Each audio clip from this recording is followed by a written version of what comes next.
Alors le thème c'est les années 50-60, on est plus sur les années 50. On n'a pas vraiment trouvé de voiture années 60. Il y a bien la R10 derrière, on verra tout à l'heure. Et le monsieur avec la Ford Vedette, je n'ai pas eu non plus. Bonjour. Bonjour. Une très belle 4 chevaux. On en voit régulièrement ici. Celle-ci particulièrement belle. Couleur Bordeaux. Je te donne un micro, attends, il est allumé, vas-y, essaye. Oui. Ça marche. Bon. Couleur Bordeaux qui est une couleur d'origine. C'est une couleur d'origine de la 4 chevaux, mais celle-ci, en l'occurrence, a quand même été repeinte, elle était grise. Ça, elle était grise, mais ça fait partie des couleurs d'époque. Moi, je l'ai eu comme ça, je l'ai acheté comme ça. Tu l'as acheté comme ça. Ouais.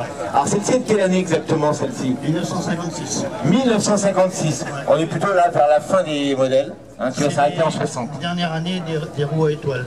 C'est vrai, les roues à étoiles. Ils sont passés en roue pleine, comme sur les Dauphines. Comme la Dauphine. Hein, faut quand même rappeler que la Dauphine, les premiers modèles avaient aussi des roues étoiles, les tout premiers modèles de Dauphine. Oui. Voilà.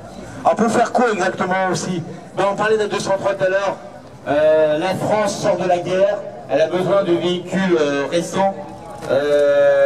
Renault à l'époque n'a que la Juva 4 qui a remis en circulation après la guerre, mais il lui faut un nouveau modèle. Ce modèle-là a été étudié, il faut le savoir, pendant la guerre. En grand secret, hein, à cause des Allemands. Et Louis Renault, qui est encore le patron de Renault à l'époque, ne voulait pas de cette voiture. Hein, ne voulait pas parce qu'il considérait qu'après la guerre, il ferait des voitures plus grosses, plus importantes. Et donc ses collaborateurs qui, en grand secret, ont conçu cette voiture, très originale, et il faut dire, inspirée de la 4 chevaux. Pourquoi inspirée de la 4 chevaux? De la coccinelle. La coccinelle est sortie avant la guerre, pas très longtemps avant la guerre, mais avant la guerre. Et Renault s'est inspiré de l'architecture de la coccinelle pour concevoir une voiture à moteur arrière. Pourquoi une voiture à moteur arrière après la guerre? Il suffit de réfléchir un petit peu.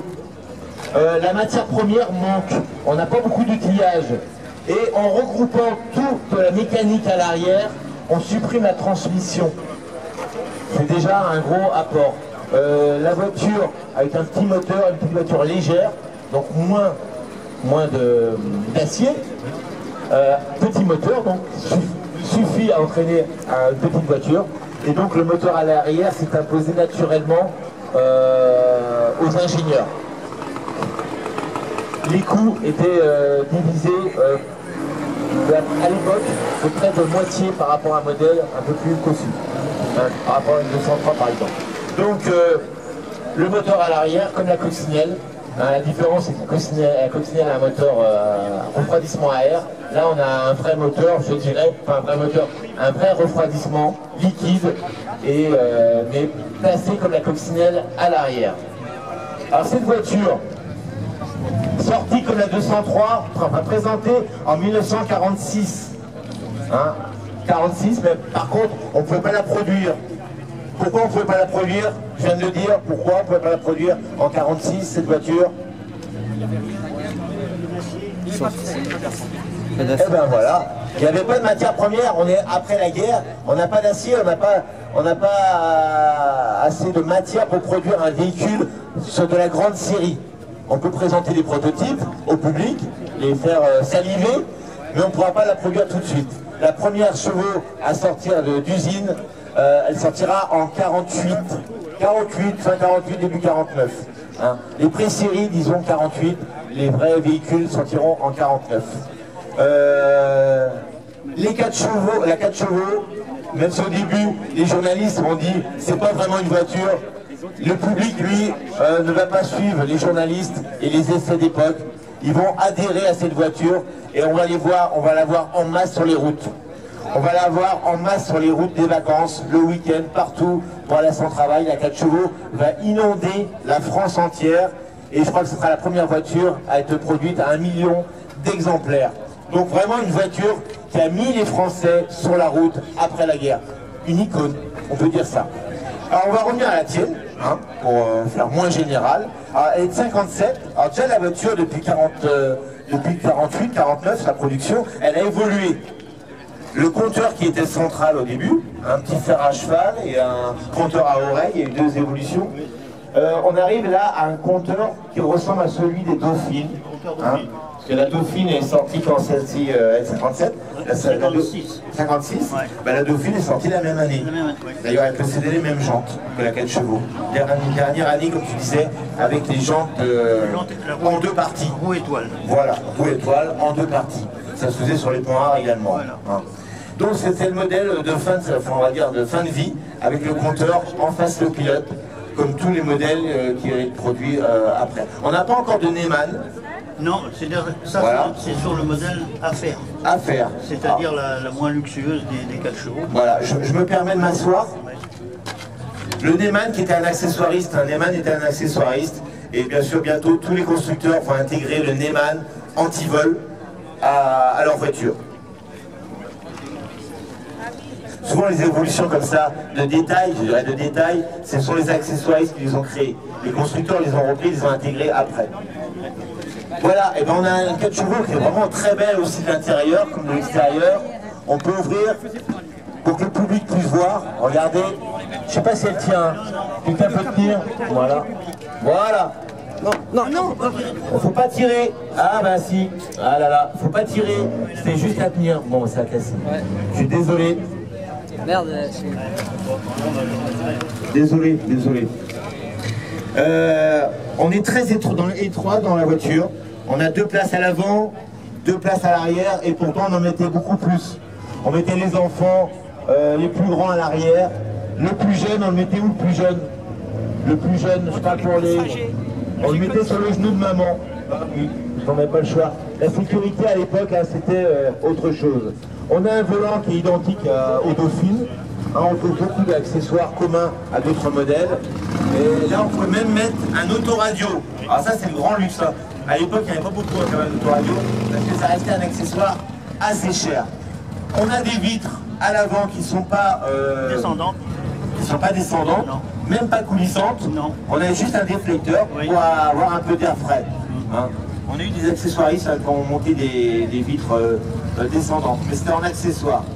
À l'origine, on avait juste ça. Donc vraiment, à l'arrière, pareil, on a des vitres coulissantes. Là, je peux ouvrir, ça craint rien.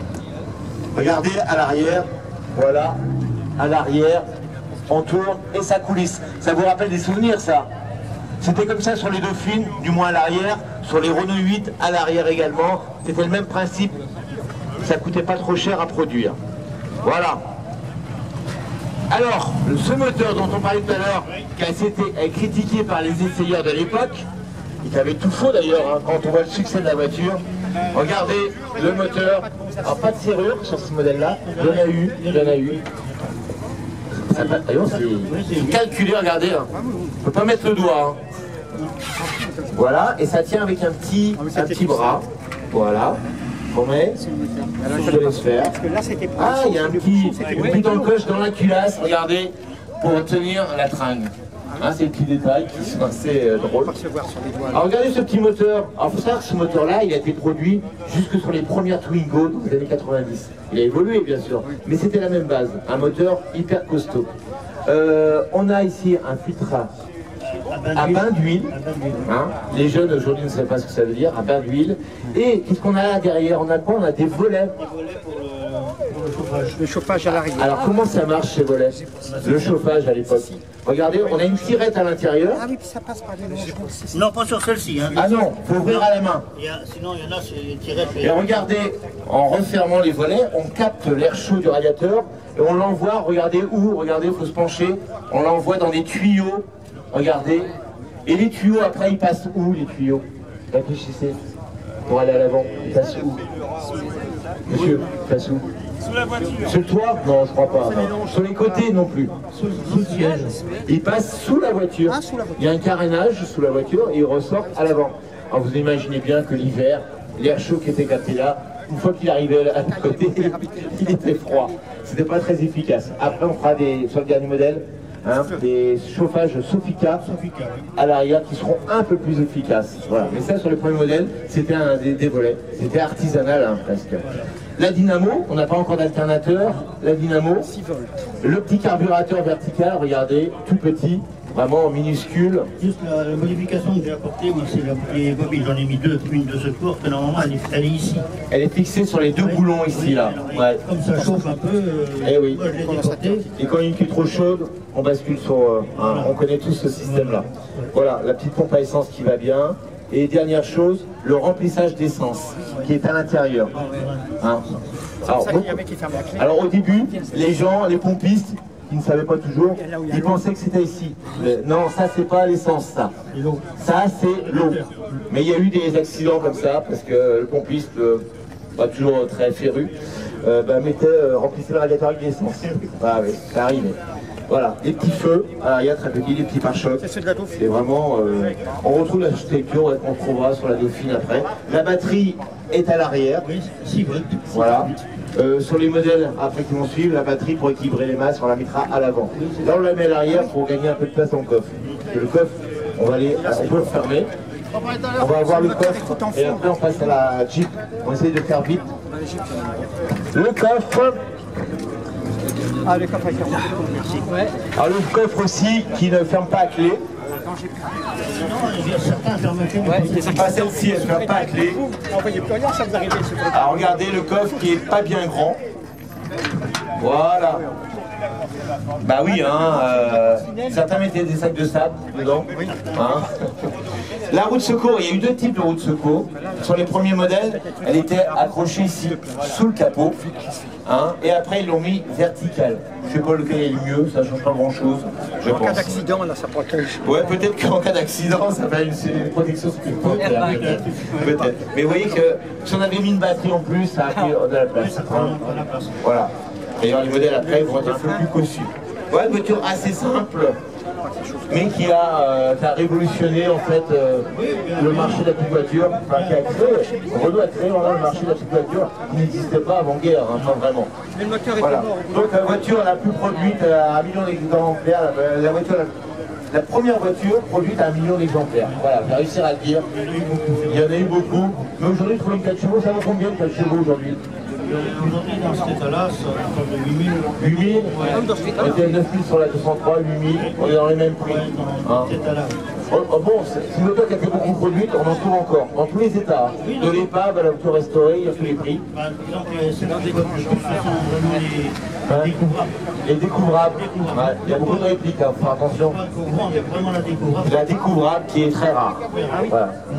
Merci à toi. Voilà, merci beaucoup. D'avoir présenté ces 4 chevaux de 1957.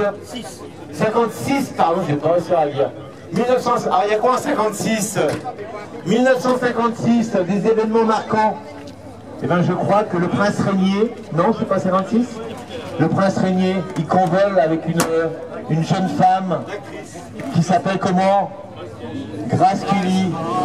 Grace Kelly, le couple de l'année, ou même du siècle peut-être, je ne sais pas. Voilà, 1956, c'était un des événements majeurs. Voilà, 56. Eh oui, 1956. Il y a des gens qui sont dans le 56, non?